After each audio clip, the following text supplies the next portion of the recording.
बेटी ने सिखाया पिता को, तुम्हें कितनी बार बताया है, मेरे तैयार होने से पहले नाश्ता तैयार होना चाहिए। शादी के 30 सालों बाद भी मुझे क्यों बार बार एक ही बात बतानी पड़ती है? कोमल, तुम्हें क्या है? तुम तो आराम से घर पर रहोगी, मुझे काम पर जाना पड़ता है।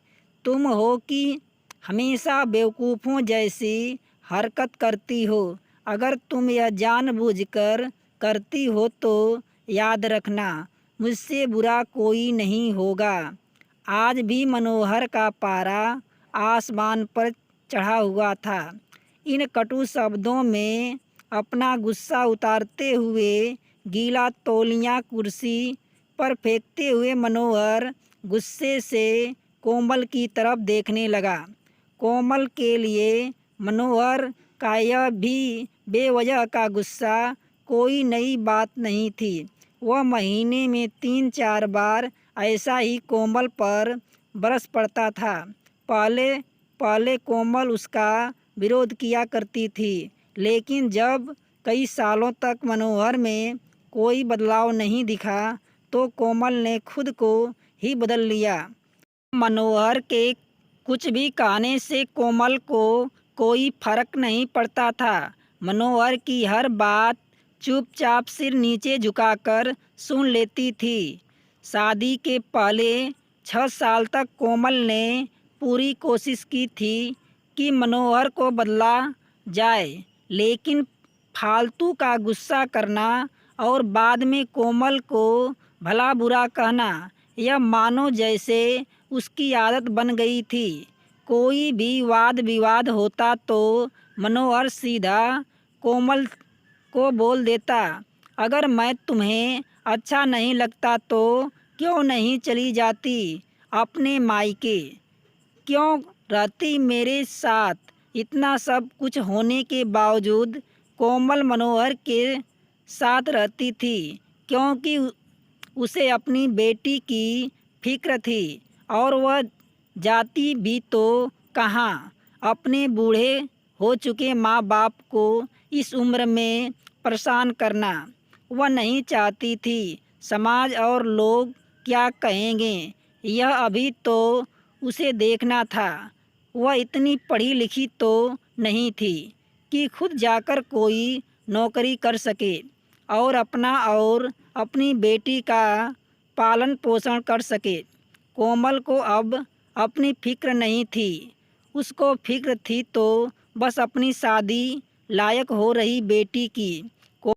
कोमल नहीं चाहती थी कि पति पत्नी के झगड़े की वजह से पल्लवी डिस्टर्ब हो। पल्लवी की पढ़ाई पूरी हो चुकी थी, उसके लिए अब शादी के रिश्ते आने लगे। कई रिश्ते को पल्लवी ठुकरा चुकी थी। 2-3 महीने बाद एक अच्छा रिश्ता आया। रिश्तेदारों और पहचान के लोगों ने भी लड़के के बहुत गुणगान किए थे।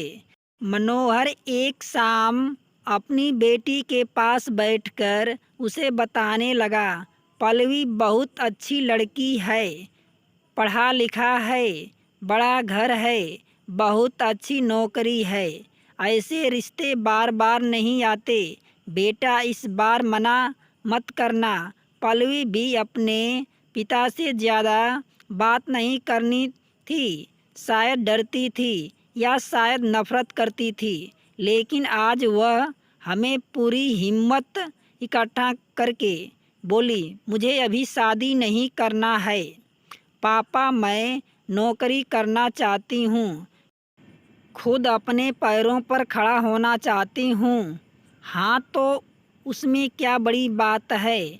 मैंने लड़के से बात की है, वह तुम्हें किसी बात के लिए नहीं रोकेगा।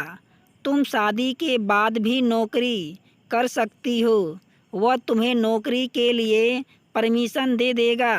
मनोहर बोला, मेरा नौकरी करना या न करना उसकी परमिशन पर क्यों डिपेंड रहेगा? पापा पल्लवी से पूछा। मैं कह रहा हूँ ना, तुम्हें किसी भी चीज़ की कमी नहीं होगी, वहाँ ऐसे रिश्ते बार बार नहीं आते। इसे ठुकरा मत, बहुत खुश रहोगी तुम वहाँ। मनोहर बोला, पापा क्या मैं उतने ही खुश रहूँगी जितनी मम्मी इस घर में खुश है?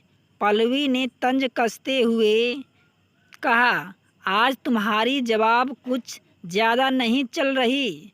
मनोहर गुस्से से आंख बड़ी करते हुए बोला, पापा मुझे शादी ही नहीं करनी है, क्योंकि शादी के बाद अगर वह लड़का आप जैसा निकला तो मैं क्या करूँगी?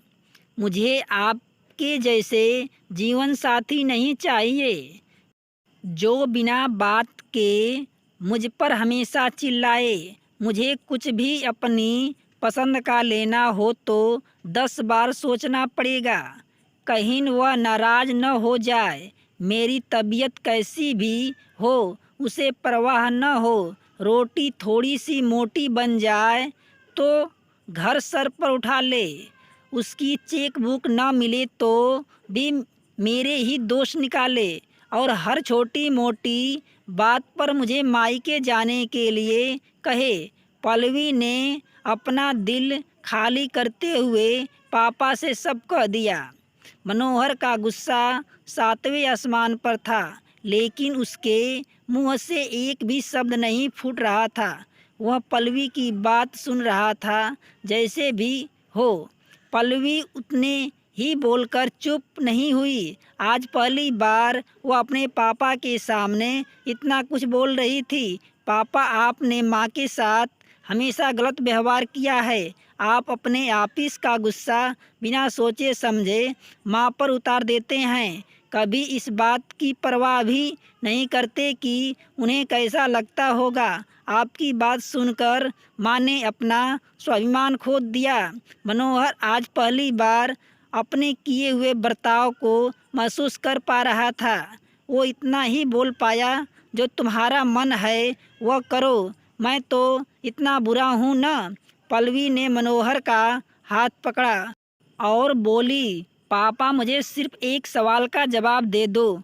क्या आप चाहेंगे कि मेरा पति आप जैसा हो? अगर आपका जवाब हाँ है तो कर दीजिए मेरा रिश्ता आज ही, और ना है तो मुझे आत्मनिर्भर बनने दीजिए। ना मनोहर कुछ भी ना बोल पाया और वहाँ से चुपचाप बाहर चला गया। आज उसे कोमल के सामने जाने से शर्म आ रही थी। चलते चलते उसकी आंखों से आंसू बह रहे थे। मनोहर ने आज से अपने आप को बदलने का निश्चय किया। अगले दिन से कोमल ने अपने पति में काफ़ी बदलाव देखा। वह सोचने लगी कि जो हिम्मत पल्लवी ने दिखाई है, वह हिम्मत अगर मैं पहले ही दिखा देती तो शायद आज बस्ती कुछ और होती। अब पल्लवी पढ़ लिख कर अच्छी नौकरी करने लगी थी और 3 साल बाद उसके लिए एक अच्छा रिश्ता आया। और उसकी विदाई पर मनोहर बोला, बेटा तुम हमेशा खुश रहोगी, क्योंकि तेरा पति तेरे बाप जैसा नहीं है। मनोहर की अब बात सुनकर कोमल और पल्लवी की आंखों से आंसू बहने लगे। दोस्तों, हमारे समाज में औरतों को भले ही देवी का दर्जा दिया जाता है, लेकिन वह स्वतंत्रता नहीं दी जाती है जो उन्हें देनी चाहिए। उन्हें बचपन से ही बताया जाता है कि वह पराया धन है।